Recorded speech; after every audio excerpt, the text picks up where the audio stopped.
Good Tuesday, everybody, and welcome once again to another edition of Pins on Campus, where we're going to talk college bowling and anything else that we want to talk about. Jonathan, we've had some time off, and I have a list here. We have quite a bit to talk about tonight. We have a text thread going of, well, next time we have a show, we need to talk about this. So we got a pretty deep text thread of ideas and topics to discuss. Some will be pretty straightforward. Some maybe a little bit of controversy. We'll see.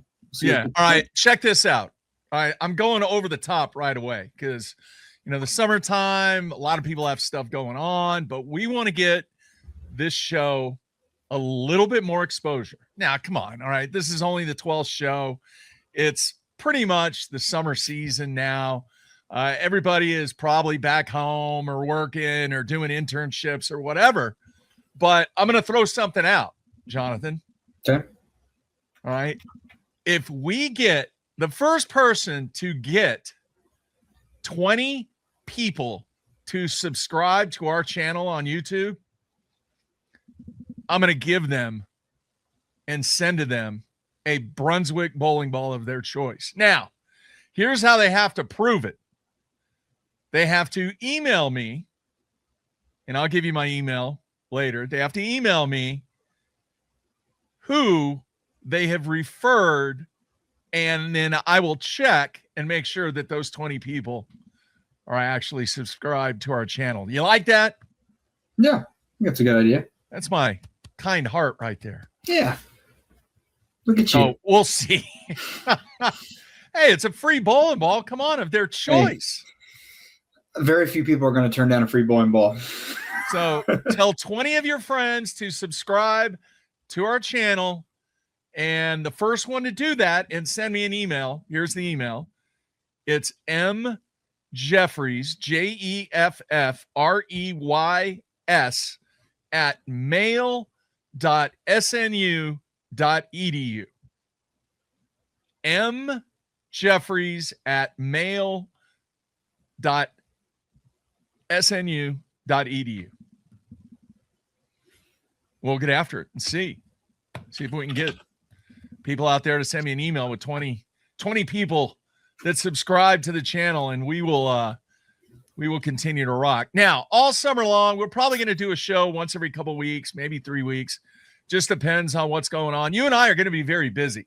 We have two trips planned for recruits out there that are going to the National High School Championship in Columbus, Ohio at the end of June. Both myself and Jonathan will be there scouting things out, recruiting, seeing what the class of 2027 and 2028 looks like, both on the men's and women's side. And then I believe probably one of the top recruiting events in the nation that Jeff Wirtz puts on in Detroit, Michigan at the historic Thunder Bowl.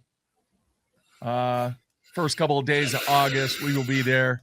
And just his format, the way he does it, the way the interaction takes place between the coaches and players. We had a cool time last year, and we're going to do it again this year. So, and with all that going on, dude, we are moving dirt. Okay. But not at SNU. Yes, we are continuing to move dirt, but we're moving dirt for the CBAA. Yes, we are. And we just wrapped up a pretty cool project that is now in the hands of what I refer to as the decision maker. And be it a good decision or not the decision that we want, whatever it is, I still think what we put together is a good thing. If what we've finished today comes to fruition, I think it's going to open a lot of eyes to what we're doing over here. I think it might send a shockwave of what's happening in collegiate bowling through the bowling industry a little bit. Without giving too much away. So I'm excited. Whatever decision gets made, a decision still gets the point moving, gets dialogue started, and that's a move in the right direction. Absolutely. So Hopefully we will hear within, I'd say, the next, what is the typical response? 5 to 7 business 5 to 7 days. business days. Yep. I got a feeling it'll be quicker than that, but we'll see. But we have that to look forward to. I'm working on my schedule. I already have head-to-heads being booked right now for the 2026-2027 season. Ours are already on the books, ready to go. We got our 2 dates figured out. It's going to be awesome. We're making the trip to Georgia. Yep. Hopefully you got the logistics on that or working on it or close to it. Close to it. Almost ready. And then we're also going to make a trip to Missouri for a tournament that we haven't been to, a tier 2 that's there. Okay. There you go. I think it's called the Cougar Clash or something. I don't remember. I can't remember. But we're going to do that. We are not making the trip to Vegas. You are making the trip to Vegas. But we are scheduling as many heads-to-heads that I can get booked. Okay. We're going to at least have 6. If we can go over that, that'd be great. But the minimum is going to be 6. My goal is 8. I want to get 8. Good goal. Good goal. 8 for the men's team, 6 for the women's team. And I've got about half of them booked already on both sides. Our goal is if we do 6, we want 3 home, 3 away. We'd like it to be balanced. It's a lot easier for people to come bowl us in our location, however. So we might end up with a slightly tilted home favored schedule, but that's okay. We can put on a good event and show everybody how it's supposed to be done and carried out. And maybe that becomes contagious, right? That's the goal of all this, is introduce more teams to this format, get their feet wet. I remember, Mark, we talked about the days right after we had Drury here to bowl us last year. Yeah. They were like, we now know what you were talking about. we understand it. I think it does take actually doing the event, going through the format, getting that experience, because we can talk about it all day and make it sound as good as we want. But the feedback we've gotten from the student athletes after they've actually done it has been outstanding. And it's helped us make some changes too, to what we have planned in a positive direction. But Mark, you could probably speak on behalf of your players. I can speak off behalf of mine. They ask the question right away: when's the next one? When are we doing the next one? That's a very good way of describing the feedback that we get from the student athlete. All right, several topics we're going to get to tonight. We'll see how things go. I know you titled this show with the graphic "Summertime Plans." Is that what Summer it was? Game Plan. Okay, Summer Game Plan and maximizing the off season. That's the goal. All right, first question: do you think players take advantage of the time that they get off going home, not during the season, if they truly want to get better? Honest opinion. No. Agree. Now I sit down and I talk to the players here. This is the one thing you need to work on during the summer. Just the one thing. That's all I want you to work on. And I feel probably 90% confident they will do that one thing. We pass out a game plan paperwork, basically. It has a bowling log of what they're bowling on a weekly basis over the summer. So if they're bowling league, they have to write their league scores in there. If they're practicing for 2 hours, they have to write what they practiced on. They have a 1,000-word written assignment essay that's over a faith-based book. And then there's a weekly workout program assigned to it. Nice. On the front of that sheet is a specific game plan or specific notes for that player. So if there's something specific they need to work on, whether it's physical game, mental game, all of our coaches, so me, Roland, and Mike, we all took turns. Everybody's page, wrote down a couple things. We give that to the player. Say, hey, here's your 12 or 13 weeks to knock these 3 pages out. And your hope is that they, take that and put forth as much effort as they can over those weeks. But it's the student athlete's responsibility to take care of themselves. So sometimes it gets done, sometimes it does not. Great attitude. But you do not get better by not spending time in the bowling center. Accurate. Which I have a point later in the show that's going to circle exactly back to that statement right there. So remember that. Remember that. It's going to come full circle. All right. Now, here's the one thing that I think a lot of players take for granted. And maybe some coaches, but think about what we're involved with right now. For the most part, it's team bowling and Baker bowling. And the point of emphasis in the latter half of the season is to what? Get ready for sectionals and hopefully put your program in a position to earn a spot at nationals. Well, what is all of that play primarily? Baker. What's the one objective that you have to accomplish if you want to make a run? Oh, this is easy. Come on, Jonathan. You got to fill frames. Yeah. You got to fill frames, which in turn means you better be working on your spare game. Now, some coaches would say, well, what are you doing? Just sending your players out there blind. Look, the approach that I take, it's not complicated. It's like shooting free throws. I say that constantly. You know who one of the greatest free throw shooters in the history of the NBA was? Do you know this one? No, lay it on me. Rick Barry. You know what Rick Barry did? You can Google this one up after the show. Shot him granny style. You didn't know that? No. He was like a 95, 96% shooter from the free throw line. That's probably before my time, Mark. Oh, way before your time, dude. But the point I'm making is he was successful. You know why he was successful utilizing that style? He was able to repeat. And we've talked about it. What is one of the biggest keys for spare shooting? You got to be able to repeat. Yeah. And confidence. So just about every single one of my players, what do you think the one priority that everybody's going to work on during the summer? Repetition. Getting the reps into where you can repeat shots. It is mindless if you just go and bowl on a house shot, and then all of a sudden you say, oh, well, you're keeping score, and I was 150 over for 4. Well, what good does that do? How many missed makeables did you have? Well, I had 4 missed makeables. Not good. Point of emphasis. So my recommendation, all right, once again, this goes back to my athletic and coaching background in other sports. The biggest asset that you can create during the summer is put a very simple plan together to where you improve the ability to repeat shots, repeat motions, and more importantly, by doing that, you're going to build the confidence to where you can perform at that level. What do you think? 100%. You're right on right there. It's not complicated, and we're going to get into that here in a little bit too.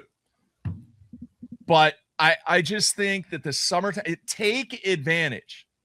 And especially if you can build a relationship with either the center manager or the owner, or, if it's a Bolero center, best of luck to you on that. Maybe the general manager will work with you. But try to build that relationship up to where you can do something. Yeah. Get a break. I've actually, in fact, today I'm supposed to have a call from one of the general managers for one of my student athletes on the women's team to have me talk to him to see if we can get an hourly rate that is not going to break the bank or something like that. The thing that would bother me, really, really bother me, is if somebody has the network connection to be able to practice for free and you're not in the bowling center at least 3 times a week at a minimum. Agree or disagree? Agree. Yep. You got to take advantage of that networking that you've established. The relationships that you build when you're at home are going to make you a better collegiate player. 100%. Yep. So that's my take. What's your take? The same take. Just, I would say to speak on what you're talking about with the relationships, because I talk about it with some of my students. Now, granted, we are a little lucky in the fact that a lot of our roster is from the local area. So over the summertime, they still have access to some of our centers and our facilities. And, and at our rates and things like that, which is fantastic for them. But those that do have to go elsewhere, other parts of the state, other parts of the country, I tell them just what you're talking about, things that you need to be working on. And that's not just lining up 10 pins and throwing 6 games. You're going to figure a few things out, but it's not going to make you better at the game in which we're playing. And so, talking through things they can ask for and how to ask for it, and, be a friend to those in your bowling center, whether it's the employees, the GMs, whatever that might look like, the mechanics, because those are the ones that are going to help you. Yeah. Right. But you have to start by being kind to them, being nice, developing that relationship, be respectful, because then when you ask for a little bit of help, they're going to want to help you. It's the same thing we talk about every semester at the beginning of the semester with the relationship with our students and their professors, right, Mark? It's you develop that relationship. Yeah. They know exactly who you are. So when you're putting forth effort and there's something that you're struggling in, that professor is going to want to help you because you've developed that relationship with them. If you have no relationship with a professor at all, and they don't know who you are, they don't know you're a student athlete, they don't know you're a bowler, and then you go asking for help because you've had 3 weeks straight on the road and just need a little bit extra time. Yeah, they're not going to give you that grace. So there's life lessons learned in this too. We talk about this a lot, Mark, when we're on the recruiting trail. It's more than just coaching the game of bowling, right? It's developing young men and women, and it's being a mentor to them, teaching them lessons that'll carry them beyond their bowling careers. Yeah. And think about any job that you're going to have in the future. You're going to have to work with people. You're going to have coworkers. You're going to have relationships. You're going to have bosses. Some you work well with and some you might not, but you got to still learn how to develop those relationships, cultivate them in a productive environment. So part of this whole conversation goes to exactly what we're trying to teach our student athletes on a yearly level as far as that goes too. All right. Well said. All right. Moving on. Kind of relation, kind of transition there to what we're going to talk about next. Did you read the story on Bowling Life about the piece that, and I hope I get his name right, Panagiotis Vardakis? And the title of his editorial piece was "Stop Killing Bowling by Coaching the Soul Out of It." Yeah, I read through that. Yeah. All right. Now, I actually posted a couple of paragraphs, a couple of sentences, and put it out on Facebook to get feedback from what some coaches thought of this story. I said, hey, go in and read it. Let me know what your thoughts are. I get it. And there's actually some of the stuff that he mentions in this story that I actually utilize. And it's not really because of his story. It's because that's just the way that I've coached in other sports. And it's a great transition over to bowling because I am a believer. And I know people like Mark Baker and Del Warren and everybody else out there that is a massively talented technical coach will disagree with me, but I am not going to overload my players because I think and I believe the game is much more simple when you break it down from a perspective of, quite honestly, in my opinion, the most important thing to learn from your freshman season to your sophomore, to your junior, to your senior year is 1, how to read and react, 2, how to understand your equipment, and 3, when do you make a move or make a ball change based upon what you're doing? Now, think about if you did those 3 things and mastered that by your junior year in college, how good of a player are you going to be? Very good. As long as you can do what we spoke about earlier, and that's execute. Because if you can't execute, I mean, you can read books, you can watch videos, you can do whatever you want for information overload. But I'm telling you, I am a big believer that if you do those 3 things and execute and work hard and are extremely dedicated in improving your mindset and your confidence in combination with that, you're going to be a great collegiate player. Agree or disagree? 100%. All right. Now, Is there a technical aspect of the game that is necessary? Absolutely. I'm not devaluing the information and axis tilt and layouts and everything that is combined with that. But do they all not fall back to those three things, Jonathan? They do.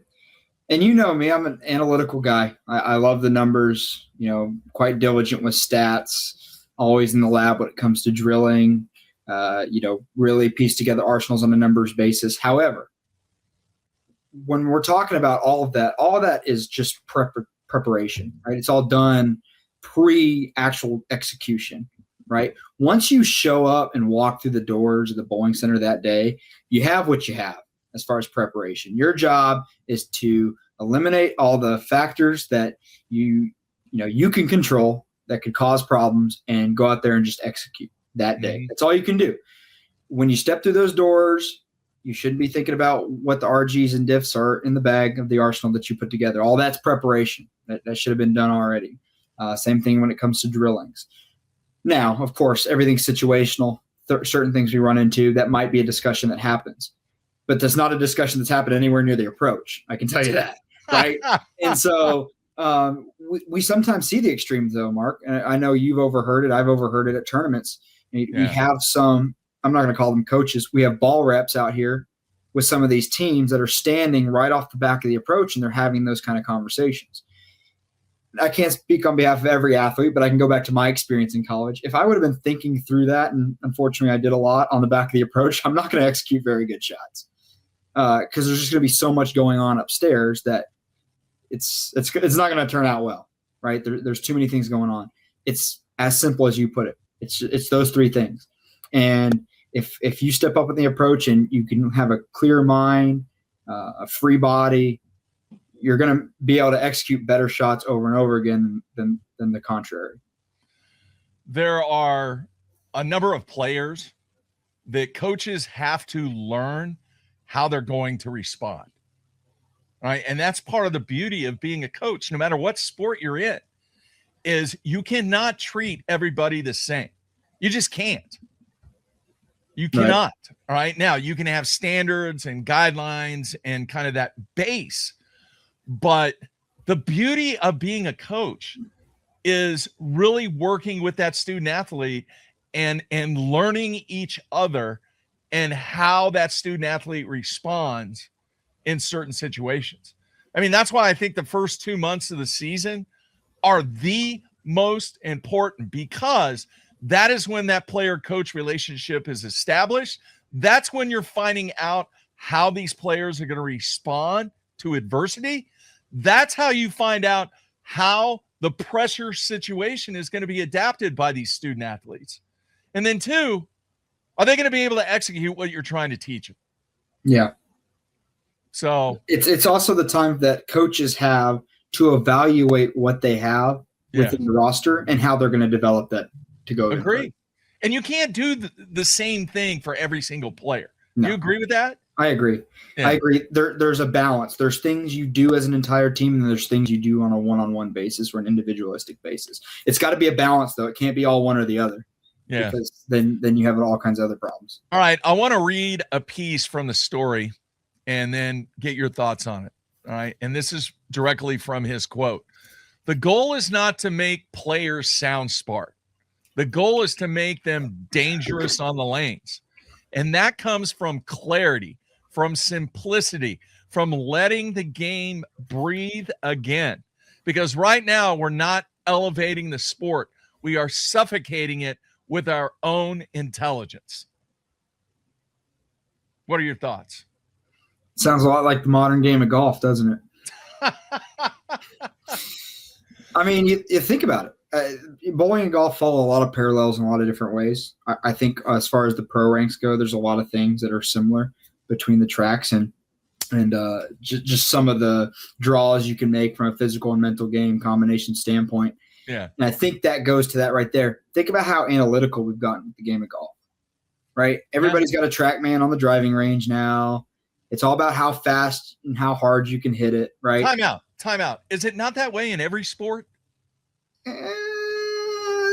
No. Oh, all the analytics?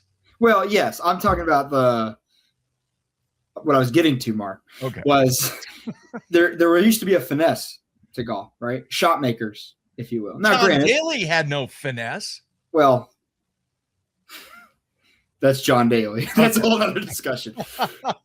But you don't see as much of that anymore, right? And I think in bowling, you're seeing the same thing coming through. You have all this power, you have all this rev rate, and you have all this technology. And you're taking out some of the finer details. And the access to this technology is so vast now with things like Specto Go, where you could set it up in any center, even if they don't have it wired in. It's the little thing that sits on the gutter cap. If they have whatever that projection thing is on the lanes, a lot of centers have put those in since. Laser. You have so much access to things like that now that these kids are growing up with all that technology, so they don't know anything different. Mm-hmm. And so it's a developing thing too. All right, one more statement from the story, and then once again, this is from the writer, and I quote: "This isn't an argument against knowledge. Knowledge matters, but knowledge without restraint is noise. If our coaching makes a player more robotic, we have failed. If our expectation takes longer than the shot itself, we've failed. If our athletes are thinking more than they are trusting, we've definitely failed." Agree or disagree? I agree. He's got some valid points. He really does. But I think what I would call a coaching tactician, like a Mark Baker, like, a Del Warren, like anybody that is at the Kegel Center. What's the one out in Arizona? What is it? There's a facility in Arizona, and I can't remember the name. Parker Bone has his training center in New Jersey. Look, there are players that they feed on that. Yeah. Okay? But let me throw this out there. It's not stupidity. When you see a player that is enormously talented, you can just tell. Mm-hmm. You can tell. It's not like you see players that the difference between good and great players in the youth game right now is very defined. Okay. Now, do you have a lot of players that are average players that can become great players? Yes. Absolutely. That's our job to find those players, because you know what? All those great players, they're going to end up at the blue blood schools unless they have a compelling reason, be it education, location, environment, whatever the case might be, that you quite possibly can get them there. Right. But for the most part, the superstars in youth bowling right now, I could give you the kid from Iowa. He's at 2028 and he's already committed to Wichita State verbally. Rush Steen. You ever seen him bowl? Mm-hmm. Stud. Yeah. Absolute stud. The dude could have went to any university that he wanted to, and he's already verbally committed to Wichita State. There's a reason. He's that good. Mm-hmm. I know his dad. I mean, I even asked his dad, "Hey, you want to come, be a part of the underdog?" Not really. And I'm okay with that, because when you see talented players like Rush, you know that they're going to end up at a blue blood school. Mm-hmm.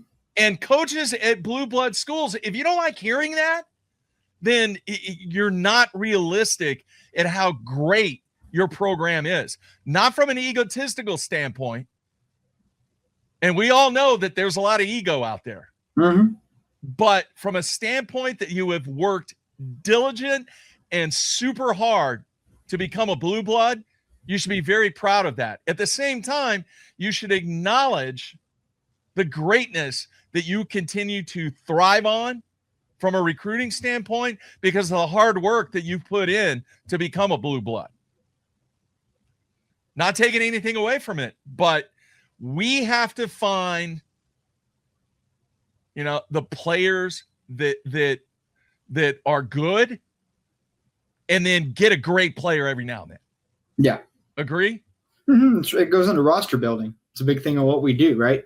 Yeah. You have to construct it in a way that's going to be positive for your program and the way you like to do things. Yeah. But I go back to the broad part of the discussion here about the analytics and all this stuff, and how I said off the top of this topic, all that is done in preparation, right? You're preparing these students and piecing them together and having those discussions at practice and sitting down in the office and talking through those things when it comes to arsenal, when it comes to, certain ways to attack.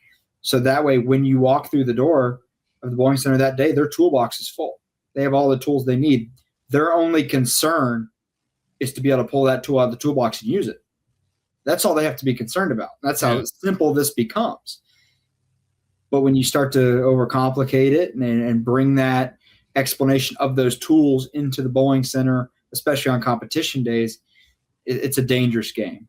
I think it does more harm than it does good in a lot of applications. Of course, like I say with everything, there's a situation in which that might be used, but we're talking, the standard of operation should not be done that way. All right. Good discussion. I like that. But check out that story. All you got to do is go to Bowling Life, do a Google search, and you can read that story. All right. Next up. And we have not talked about this, but I just wanted to get your take on it.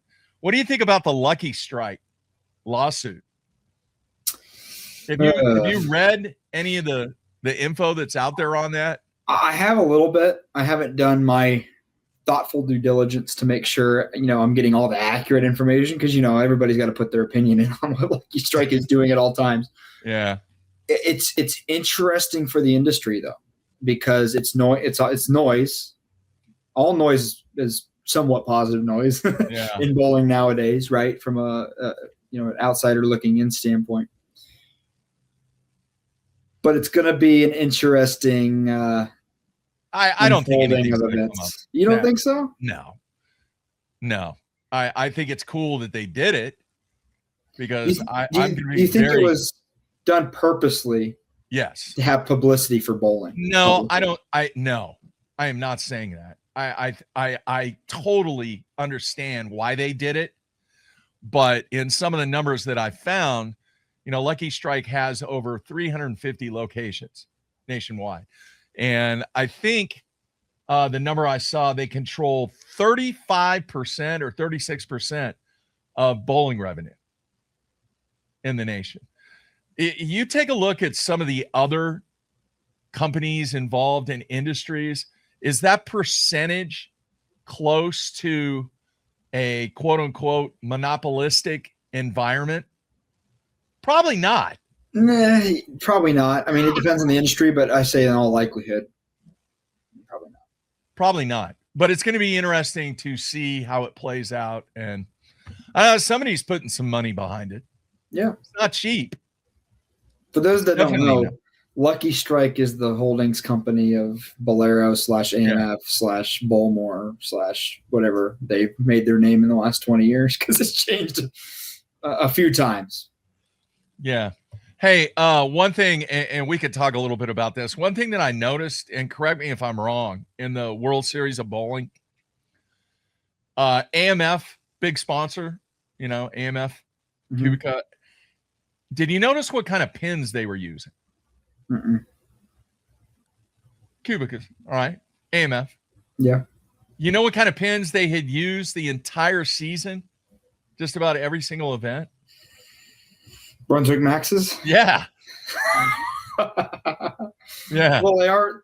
What's funny about that is they've bowled a lot of tour events this year at Lucky Strike /Bolero /AMF Center. Yeah. Now, I don't know what the percentage is, but a number of events, they use the Brunswick pins. Did you see were you watching the show on Sunday at all? Did you see any of that when Santu was bowling? Yeah. Did you see him hit the sweep, shooting the 10-pin? Because the rat came down right, and it was about his second or third step. No. And he couldn't stop, and he threw it right into the sweep, and the little AMF logo thing popped off. What's the ruling on that? They get to reshoot it, but it took them. I don't know. They were filling time because I don't know what happened, but it took them a couple minutes to get the 10-pin spotted back, and it was kind of funny. I was laughing when that was happening. But yeah, that format's interesting. It's different. It's kind of like it goes back to what we've been saying all season, Mark. If they would do a better job of marketing the World Series of Bowling Week to be a big deal and put some effort behind it, I'm sure it'd be great. But I can't tell you how many people I've talked to this week that they don't even know what's going on. It's in Minneapolis, right? Mm-hmm. Is that right? Yeah. I wonder if there's been any local television or any local coverage from a sports standpoint. If anybody out there knows. No, they're too tied up in the Timberwolves and the Wilds postseason run right now. That's bad timing for that. Yeah. Because sports time on local television stations, it is very, very tight. Mm-hmm. Their windows are very tight. They're very limited on what they can and can't cover. What if that did happen? That would be an incredible thing. Yeah, for bowling. Yeah. And maybe it did. I don't know. But I haven't heard. So Junior Gold's going to be there, right, in July. Do you think they're going to have any kind of coverage, local media, about Junior Gold being there? With that having such an economic impact, I would say yes. But I think it's going to be a story from the perspective of how much money in tax revenues coming in due to this event. Now, don't get me wrong. Somebody wrote a check to the USBC to have that event in Minneapolis. That's just how it works. And it's not just the USBC. It's any organization or convention or something that brings that much tax revenue into an area. Either the Chamber of Commerce, Sports Commission, Greater City Athletic Association, whatever it is, they are getting that money to get those organizations to host their event in their cities. And, and on the grand scale, obviously the Olympics are probably the number one. Number two is probably the Super Bowl. Number three is bowl games, probably. How much money, how many bowls have we seen deteriorate from an attendance standpoint since the playoff has come on board? Quite a bit. Right. And there was some bowls have actually gone out of business too. Yeah. There was some discussion that some of those bowls should have those bowls at the beginning of the year. Mm-hmm. And I like that idea. Little preseason thunder action. Yeah. And I think that the cities would benefit much, much more because the hype of that first game or second game or whatever, make it a bowl game, make it a big deal. And then do away with the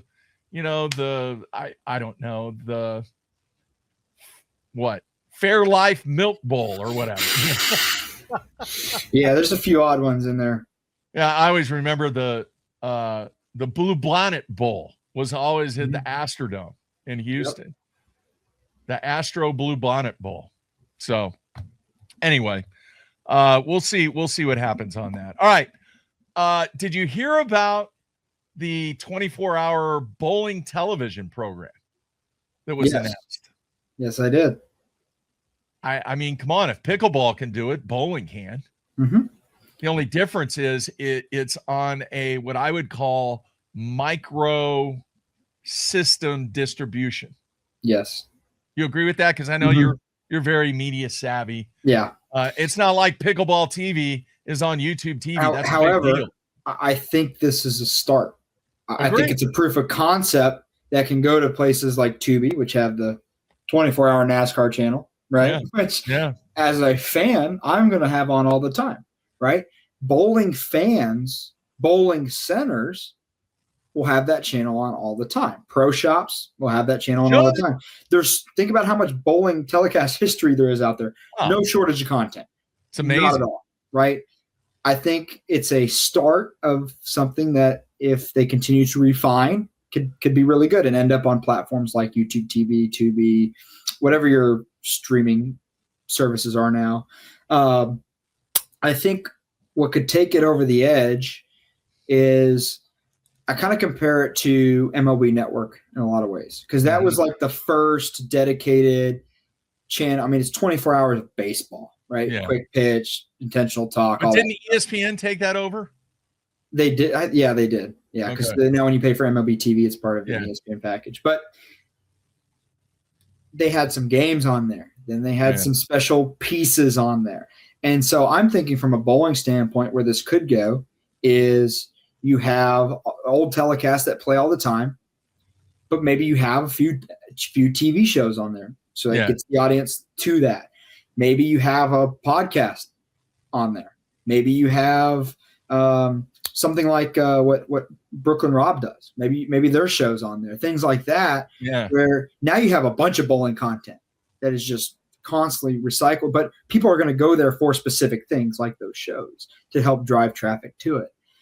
So again, like you're saying, very small platform right now, micro, but I like the potential of where that could go. Agree. Now, the caveat is you can get to it through Prime. Right. Which, if anybody's been under a rock, Prime has, I mean, I will say from a general sports fan, I watch all major sports. Amazon Prime has done a bang-up job on really, really good sports coverage and access to as many different sports as you want to see through some of their archive events and stuff like that. So it's the start of something, and I kind of like where it might go. But it's got to be looked after. There's got to be some intentionality in making improvements and getting feedback from people who are using it. All right, a couple of things real quick. On Prime, I actually watched, the Thunder game against the Lakers, game 4. It was on Prime last night. Yeah. It was amazing. The quality, and obviously they had Kevin Harlan doing the play-by-play. One of the best of all time. Yeah. Yeah. Just an amazing production. And, I mean, playoff basketball is much different than the regular season. Yeah. And the Thunder is just a very, very special, talented, young athletes that are just they're dominating, and there's a lot of reasons for that. But Prime's about to run their 5 races on the NASCAR schedule. You're starting with the Coca-Cola 600 in 2 weeks. Yeah. And from their pre-race coverage to the graphics on the screen to the quality, I mean, you're watching this easily in 4K. And then to their post-race coverage, and then the personalities they have that are bringing that to you. Yeah. Top-notch. Absolutely top-notch. So let me ask you this. Was the CW deal a long-term deal, or was that a one-year deal? I don't remember seeing specifics, but the verbiage used make me think it was a multiple-year deal. Could you see bowling being on Prime? Could you see the tour being on Prime? Can I give a hot take? Throw it on me. If the PBA tour was on Prime, that would be the best thing that's ever happened to the Pro Bowlers tour. Agree. And I hope they are working toward that. Obviously, there's a lot of stuff that I feel like are kind of ahead of them in line to get that opportunity on Prime. But who's to say if the CW makes this a really nice package, that moves it up the line a little bit? Yeah. All right. Now, my next question, kind of a little discussion point here. Does the 19-year-old freshman or sophomore in college really care about watching Bobby Knipple go up against Butch Soper? No. So my question is, for guys like myself and a lot of guys that grew up with, Chris Schenkel and Nelson Burton Jr., to go back and watch that stuff, it's amazing.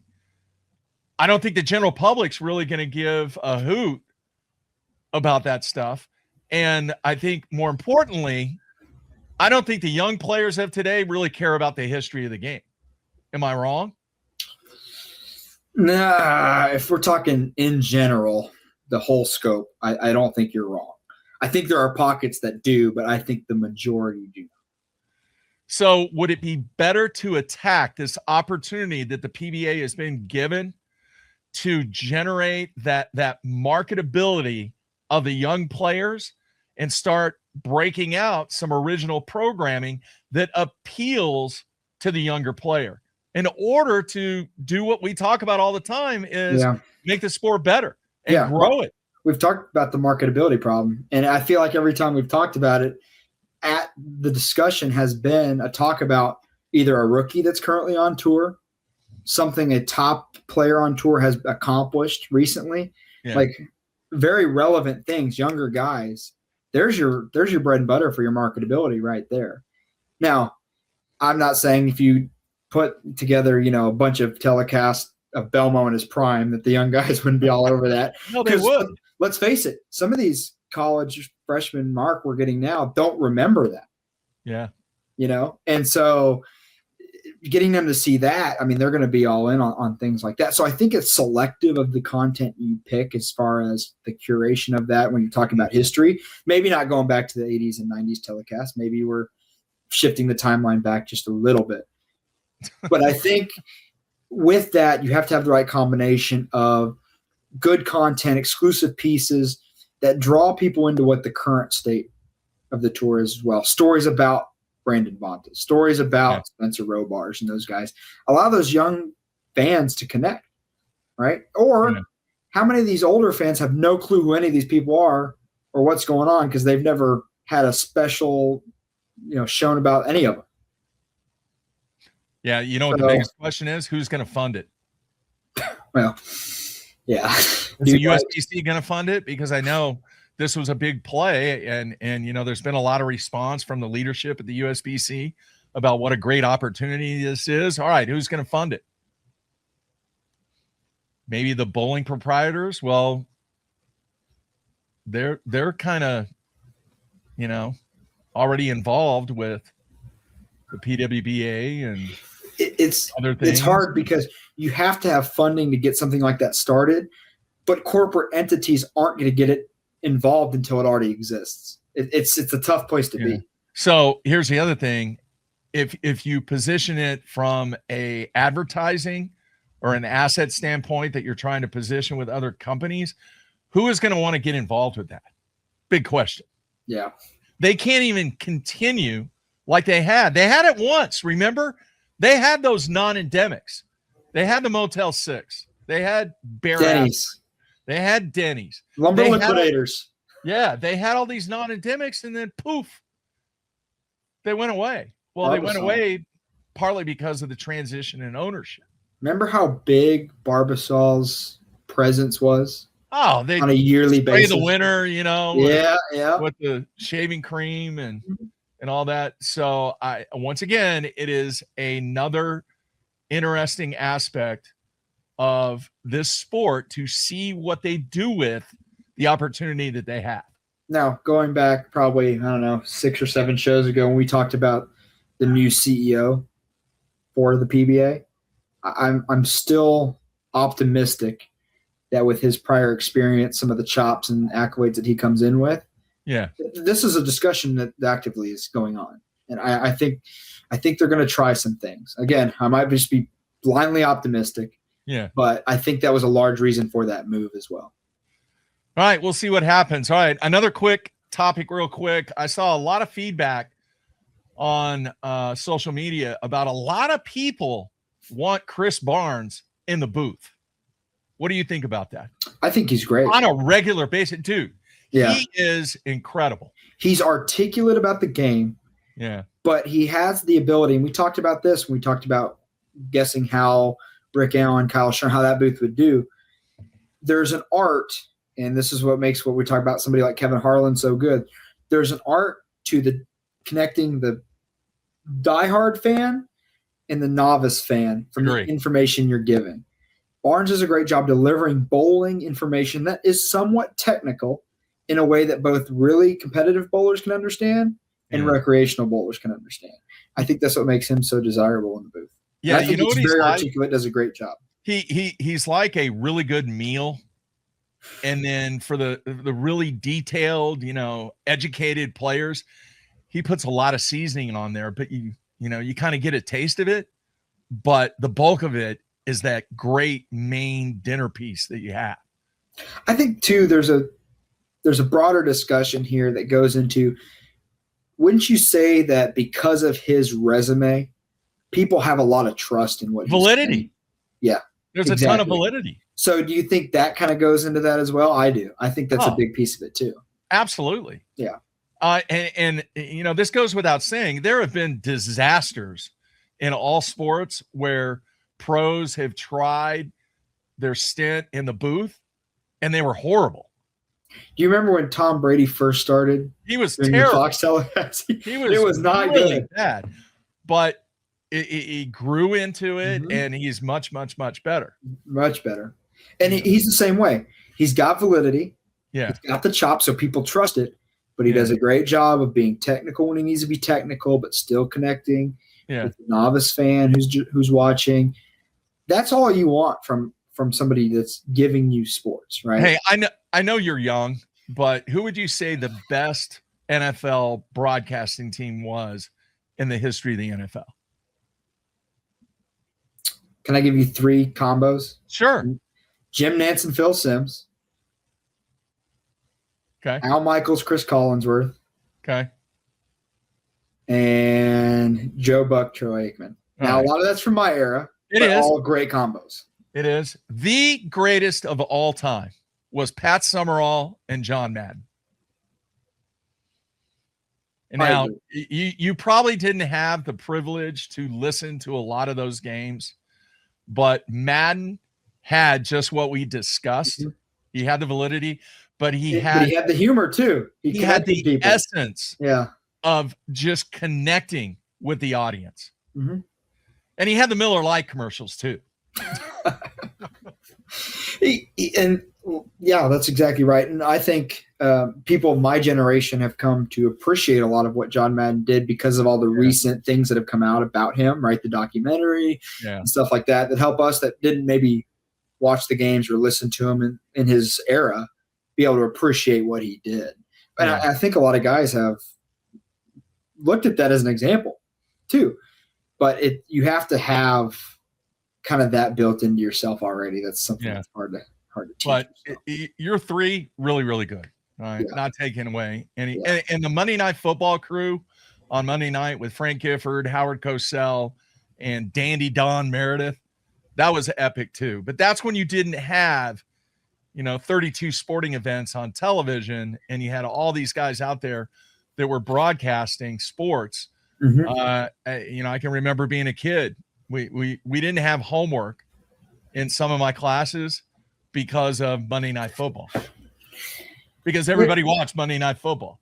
And this might be like just a diehard sports fan thing, but do you ever turn on a professional sporting event and you're wondering who the booth is, and then you're super excited when it's somebody specific? Yeah. Like Kevin Harlan doing basketball, Kenny Albert doing hockey, Al Michaels doing football. Like, no doubt. You find out it's those guys and you're like, this is going to be good. But I think Barnes can be in that category if they gave him the opportunity to do it full time. I'm not taking anything away from Kyle Sherman. And, maybe there's a place for 3 people in the booth, but man, you got to take a serious look at Barnes. I think Kyle's done a great job as the season has gone. Yeah. He's really fit that spot well. I would suggest either a 3-man booth or change it up, rotate week to week, keep it fresh, keep it different. I was surprised that when the PBA went onto their CBS Sports portion of the schedule, they didn't go with a different color guy because it's a different network and to change it up. But you think Randy behind the scenes, Randy wasn't even offered that? I don't know. He's never done an interview. I thought he was on Mike Flanagan's show. I don't know. I need to check that out. Mike's starting that show on I think it's on his thing on Inside Bowling, and I think Randy's part of it. Could be, because I know Randy did some play-by-play on Bowl TV with Mike. And that was fantastic. Yeah. I mean, that was a really good spot for him, too. It was. Yeah. It was. Which I just think Randy's come a long way in that point, too. Oh, 1,000%. The people in the booth, the amount of channels now. Like, if you turn on a PBA event, you got 8 or 9 channels. You can follow anybody you want to follow. But then again, shouldn't that be something that is marketed more towards the general bowler? Like, for example, if your USBC membership was an extra $10 to $15 a year, but you got Bowl TV. Great idea. Wouldn't that make a lot more sense than what is currently offered? I have mentioned that many years ago. Just saying. To no avail. To no avail. And not that I want it for cheaper, but like I'm just saying that everybody would have it. The youth. Give it to the youth at a discounted rate. Let them watch. $29 or $19.95 or whatever. Give them a break. You need those kids being engaged with what's going on. You know a scarier thought? Now, I don't run into this issue because I bowl league at Plano Super Bowl, one of the finest bowling centers in the country. But how many bowling centers do you think have no idea what Bowl TV is? 70, 80% probably. That's a problem. Maybe even higher. Big problem. I don't know. Somebody out there working on your master's thesis or doctoral thesis. There you go. That would be some really cool marketing research. Do you think Bowl TV is allowed on the televisions inside a Lucky Strike Center? I've never thought about that. But we can get in the weeds on this here, but we talk about all these things, Mark, and it goes back to some of the same issues, right? And why do we talk about it and spend so much time on it? We love the game. We want to see it be successful. We want to see it grow. Yeah. So I don't know. All right. Real quick, I do want to mention this, and I should have mentioned it at the beginning. Yes, I'm being selfish here, but I do want to mention that I am actively searching for a graduate assistant for the 2026-2027 season.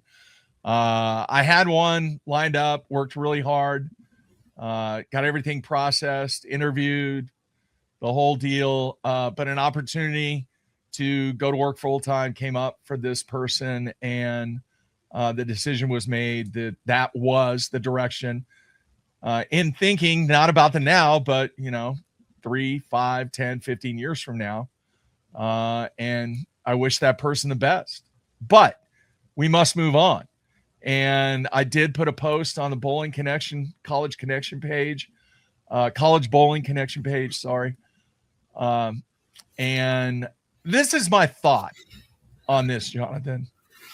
Out of all the people out there that graduated this year or even graduated last year that want to get their master's paid for, along with getting a pretty substantial stipend, there has to be one individual in this nation that is interested in that. Agree or disagree? Agree. I would say, too, anybody that is graduating undergrad in sports management, any form of business, it's a great opportunity to have relevant resume experience with a good program, good university. Who doesn't want to work with Mark Jeffries? Plus, I know people. For you. Once you get that MBA or whatever you're getting, I know people. I can get you hooked up. Get that opportunity. Good opportunity there. Yeah. Move some dirt at SNU. That's right. So once again, mjeffries@mail.snu.edu. There's got to be one person out there. All right. Maybe it's one of the 20 people that somebody's going to earn a new Brunswick bowling ball. Maybe. We'll see. All right. Next subject. This is a delicate one. Oh boy. Okay. I haven't sprung this one on. Well, we talked about it a little bit. All right. Recently, there was an interview that was done with Del Warren, who is retired, the former coach at Weber International. And some people may not realize it. Do you realize every single year he made nationals? That's going to be something I don't think will ever be duplicated. No, I don't think that's ever going to be done ever again. He made nationals every single year. Right. And you talk about validity. Well, there's some validity. And in the interview, it was really interesting to hear him comment on several aspects of the game. And I know you had an opportunity to listen to it. Mm-hmm. I think that one of the glaring points of that interview was his disgust with the behavior that takes place at some of these tournaments. The way that his wife was treated, the foul language that was used, the demeanor of which there was complete lack of respect for some of the situations that were taking place at sectionals and at nationals. And I mean, I've seen it, and I'm only 3 years into it. We've talked about it too. We've talked about it most recently at the after nationals. So I have a couple questions. The first one is, has respect in this day and age just been blown out of the window? Now, before you answer that, I want to say this. There are people out there that would like to see the PBA Tour in a rated R version. All right? Yeah, we just like after the HBO show. Just like that. All right? Now, is that the masses? Absolutely not. And I mean, some of my friends say, "Oh yeah, man, we want to hear them F-bombs. We want to, say and on the show." Well, we just talked about getting corporate partners into bowling. That's not going to help you. I don't think it will. No, it will do the opposite. Trust me. Okay. I think the other part of that, to wrap it up, is I think we both stand on a higher moral and ethical ground than bringing ourselves to be that way. So it's hard for us to wrap our minds around it. But I challenge everybody. You always have to take stock in your environment. We're teaching these young student athletes how to carry themselves as well. And the message we need to be spreading is that when you're in college, you need to act like you're a free agent for whatever career/job field you're going to be going into the future. You never know who's standing behind you in a bowling center, right? If you want to go try the tour at some point, we know that you're going to need the backing of some ball company. How do you know one of their representatives aren't standing in the center at all times? Look, how do you know this guy that owns this company isn't bowling on a league team next to you any given night, right? You have no idea. Yeah. So you just gotta carry yourself a little differently. When I was younger, granted, I didn't do some of those things, but I was a little hot under the collar too. Everybody was. We all were. But you once you realize those things and what surrounds you and what's important, then there's maturity that happens. Yeah.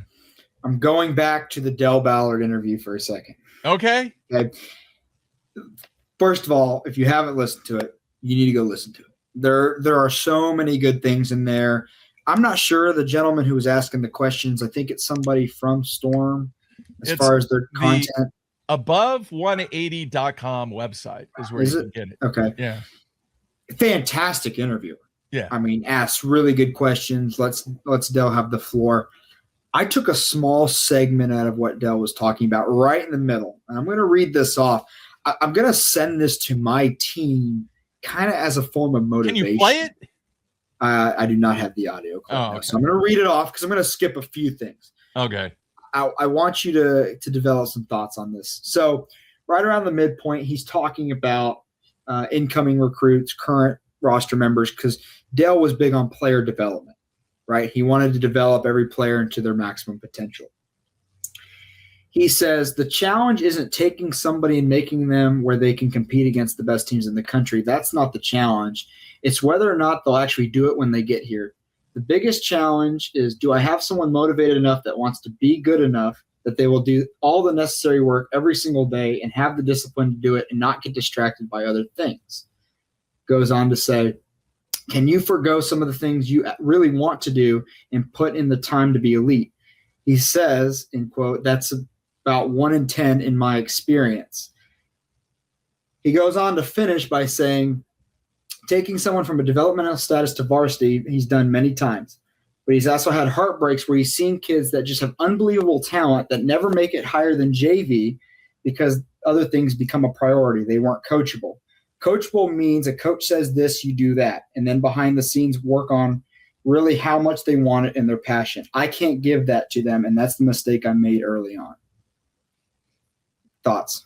Great words, man. I mean, dead on. And you think that's a guy with a program who has made nationals every single year, but is running into the same exact issues that we run into, that club programs run into, right? And my challenge from this excerpt that I'm going to send to my team is don't make it a 1 in 10, right? Find out what you need to be elite and give it the time and energy to do so. Have your priorities in a line. But what really sticks out to me is the part where he talks about what coachable is.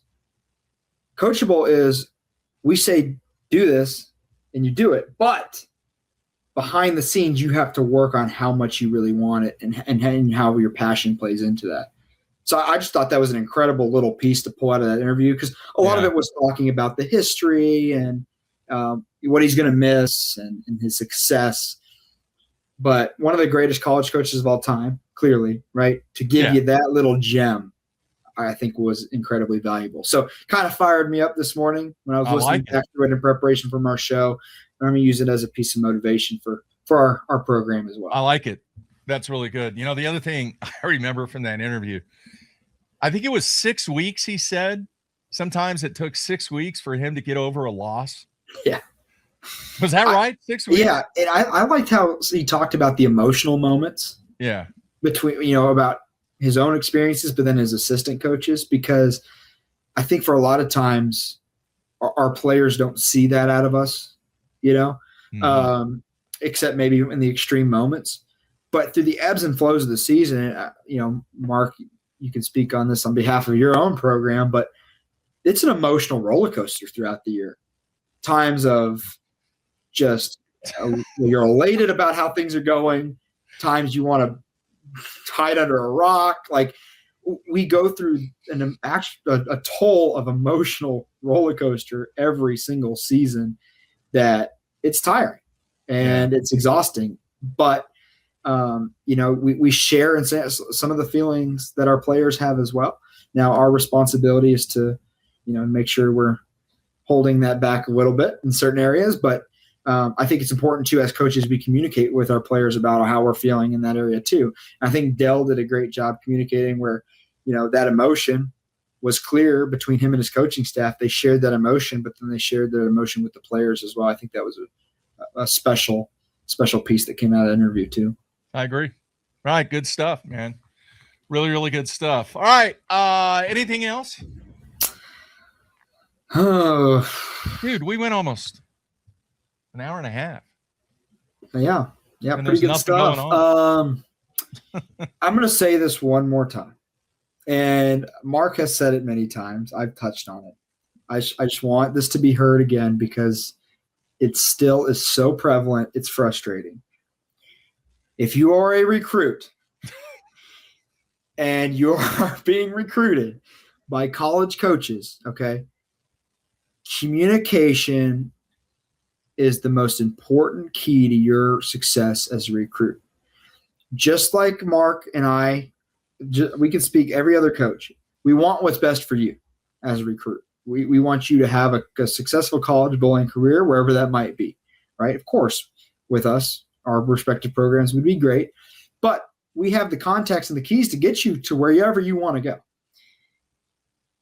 Finding out that a recruit has signed at another university after you've spent months with them via a Facebook post is still incredibly disrespectful and really is disheartening based on the amount of time and resources that we spend on the intentionality we have with all of our recruits. And I know Mark's the same way because we've been to recruiting events together.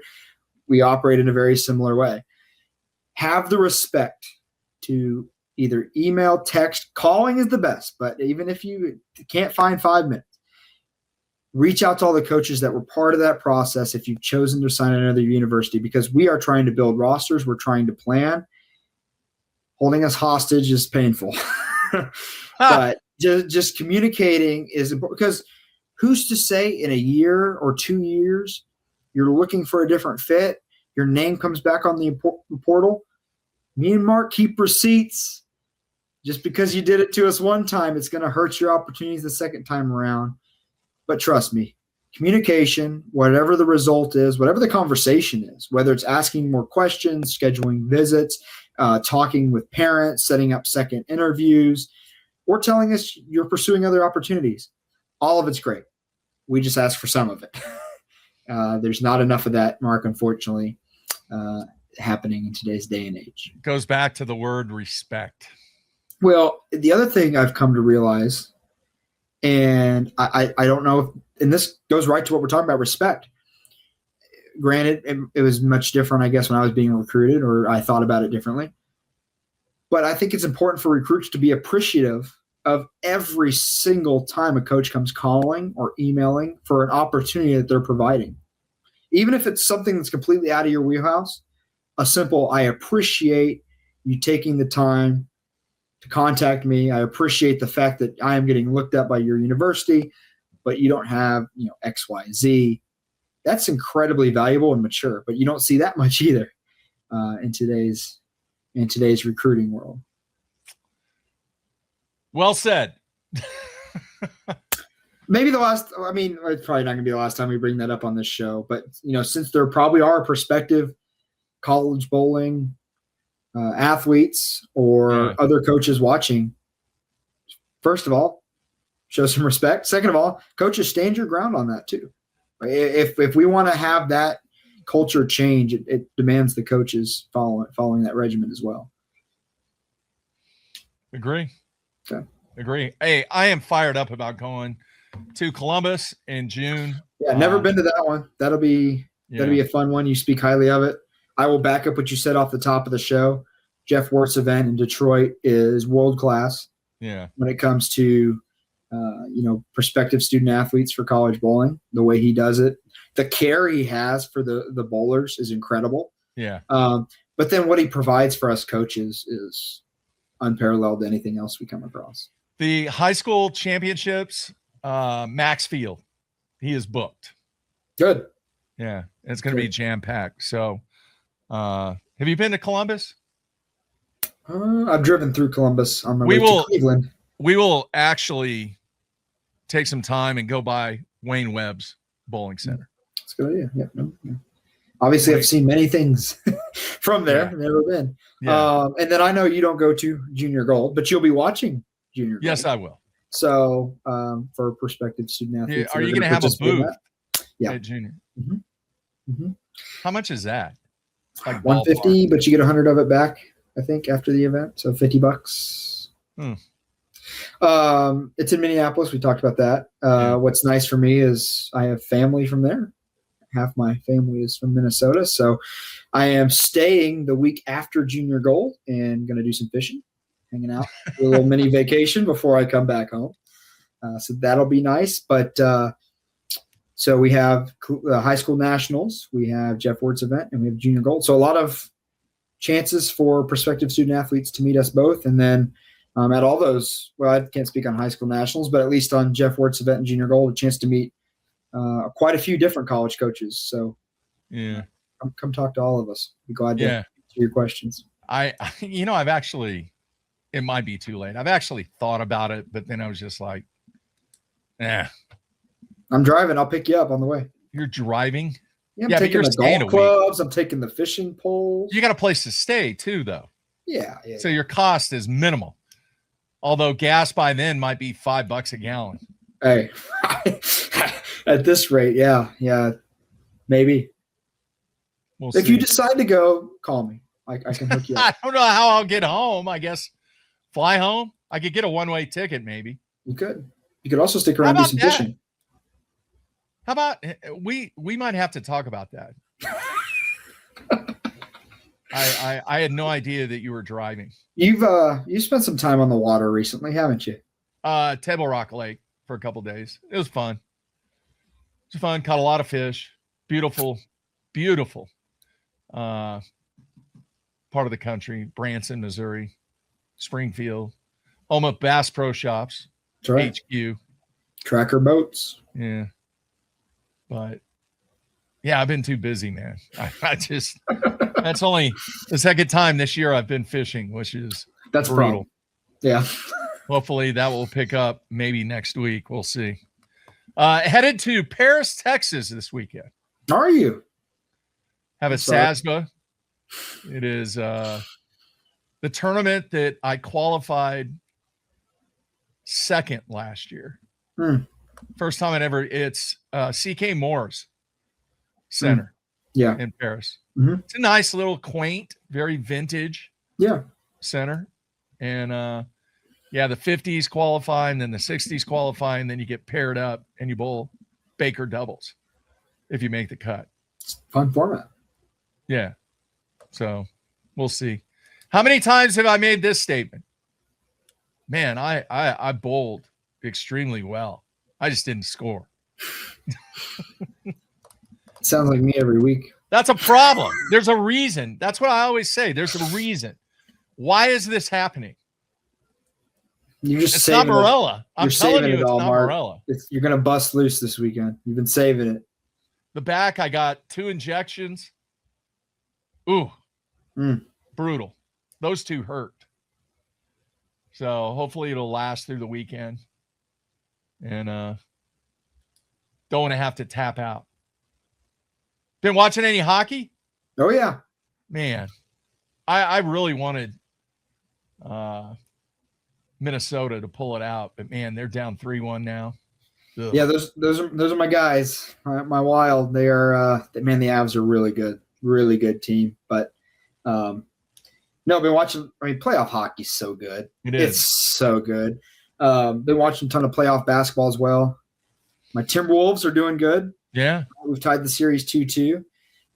Would love to see a Timberwolves OKC rematch in the Western Conference Finals. That would be awesome. Is Anthony healthy? AE healthy? Better than he was. He's still. I mean, I don't know if you saw Game 4, but he took it over at the end. So your greats still find a way, no matter how they're feeling, to just make it happen. So that'll be an exciting series down the stretch. We'll see how that goes. Big one tonight. I think they play Game 5 in San Antonio this evening. So that's what I'll be doing after the show. All right. Tough place to play. Yeah. All right. Let me see here. I'm checking to see if there was anything else, but I think that's it.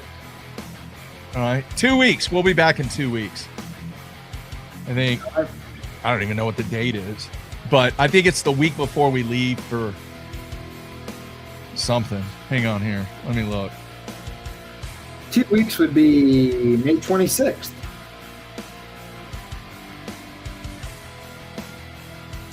Which is right after I bowl the North Texas USBC City Tournament. So I'll have some feedback on how that goes. I don't even have the high school on here on my calendar. That's not good. It's mid-June, I think. All right. So back on the 26th then? Yep. All right. I'll let you know how the city tournament goes then. I guess we'll find out about your SASBA results then as well. Hey, you need to make your way up here. I know. Get some practice in. All right. We'll do a little something. fishing. Yep. All right. All right, everybody. Don't forget, get 20 people to follow our channel. If you need help picking a Brunswick ball, we can help. We can help. We can help. We can help. All right, that's it. We're out of here.